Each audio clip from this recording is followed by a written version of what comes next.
এখন থেকে আপনি আপনার প্রিয়জন অথবা আপনি যাকে নজরদারি করতে চান সে কখন কোথায় যাচ্ছে কি করছে সেটা কিন্তু আপনি আপনার মোবাইল ফোনটা ব্যবহার করে দেখে নিতে পারবেন। শুধু তাই নয়, আপনি পৃথিবীর যে কোনো জায়গায় থাকুন না কেন সেই জায়গায় বসে থেকে কিন্তু আপনি তাকে নজরদারি করতে পারবেন। তবে তার জন্য কিন্তু পূর্বেই আপনার প্রিয়জনের মোবাইলে ছোট্ট একটি সেটিংস করে নিতে হবে। তো সেটিংসটি আপনি আপনার প্রিয়জনের মোবাইলের কোথায় গিয়ে করবেন চলুন দেখিয়ে দিচ্ছি। পেজটিকে ফলো দিয়ে রাখুন এবং ভিডিওটি আপনি আপনার টাইমলাইনে শেয়ার করে রাখুন, কারণ ভিডিওটি কিন্তু অনেক বেশি গুরুত্বপূর্ণ।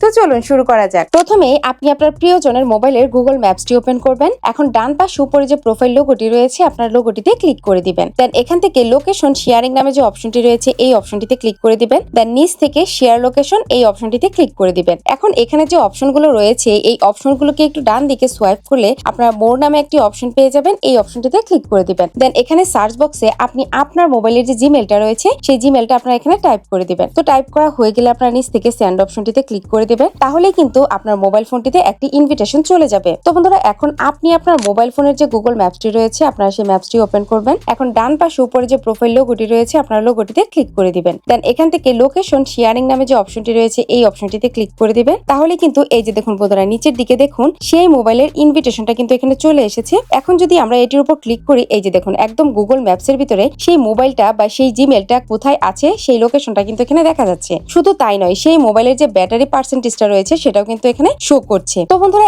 এখন থেকে কিন্তু খুব সহজেই আপনার প্রিয়জন কখন কোথায় যাচ্ছে তার লাইভ লোকেশনটা কিন্তু আপনি একদম দেখে নিতে পারবেন এবং তাকে নজরদারি করতে পারবেন। That's it.